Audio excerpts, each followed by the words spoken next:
Welcome to our EDU324 video presentation by Rawlings and Priestley.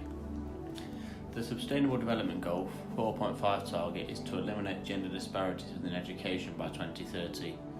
The United Nations wants to ensure all have access to a form of education. So our question is, to what extent is there a gender disparity within Indian literacy levels? We hope you enjoy our EDU324 International Dimensions presentation. India has a high gender disparity in education compared to other developing countries. To this video, we'll explore the factors that affect these levels. Literacy levels is a global issue. There's 1,280,000,000 people across the whole world remain illiterate. This is around 17% of the global population, almost the same number of people that live in India.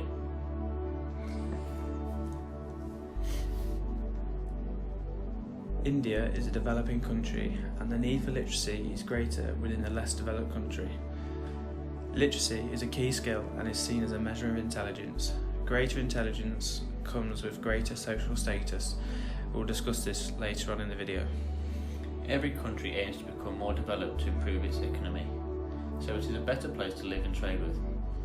Upskilling the nation will improve the country's economically, politically and knowledge power against the rest of the world.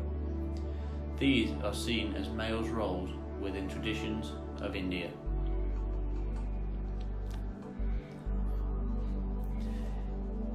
India is below average regarding literacy levels. The global literacy rate is currently at 83.6%. Although many people still remain illiterate, there has been a significant increase in literacy rates amongst developing countries. We're rising from 68 to 79%. Through developing basic education all around the world, there's been a rise of 11%.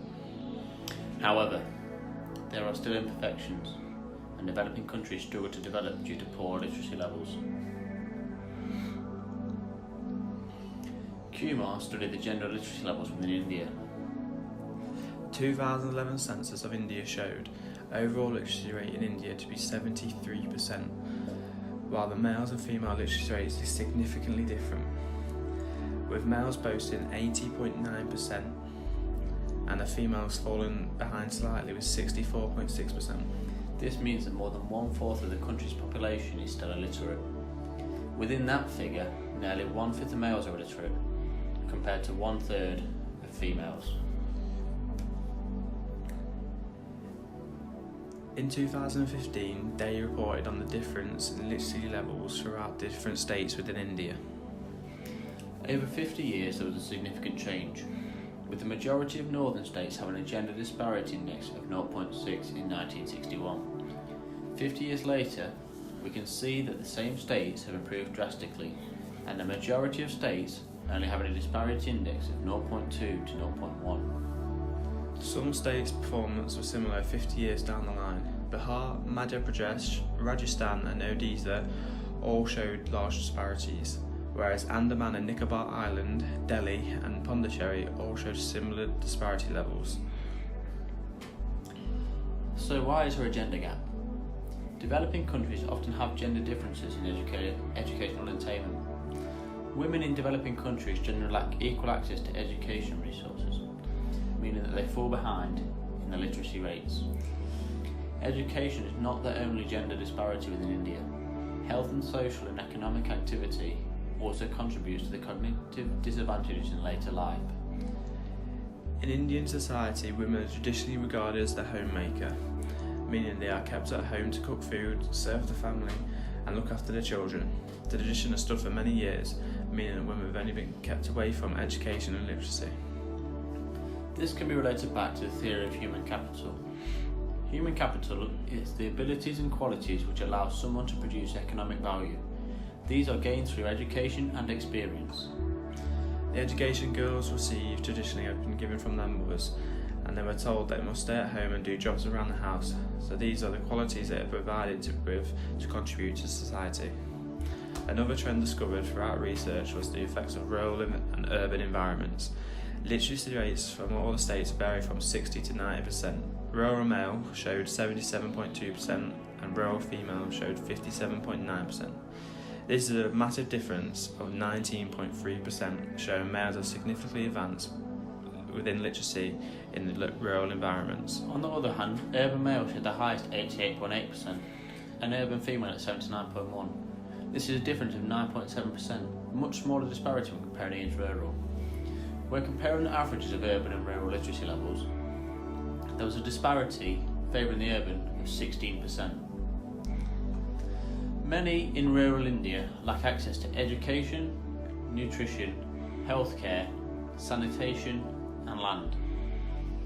Rural India is dependent on the agricultural sector, which grows at a rate of 2 to 3% per year.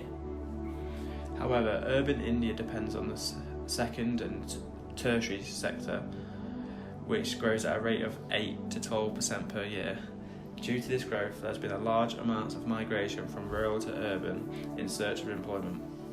But many parents will stay in rural India as they are trapped in poverty due to poor literacy rates. The government of India have tried to reduce the disparity in gender within education by introducing the Shiksha Bharat mission. It was launched in 2001 in 365 districts across the country.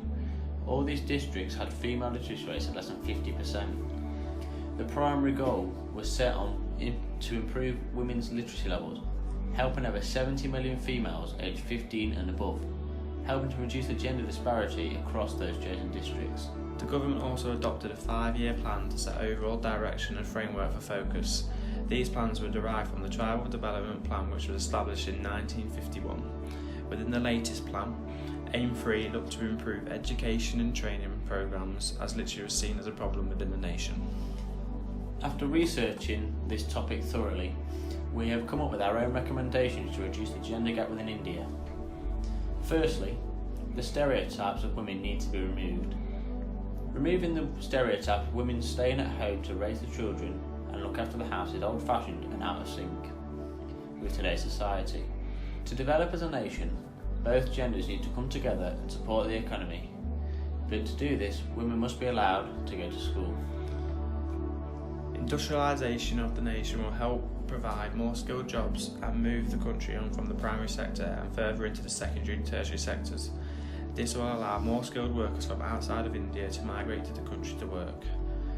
Also, prioritising funding to go towards education will also provide India with a well-rounded intellectual society that can contribute in many different ways. Prioritising women's education is our final recommendation.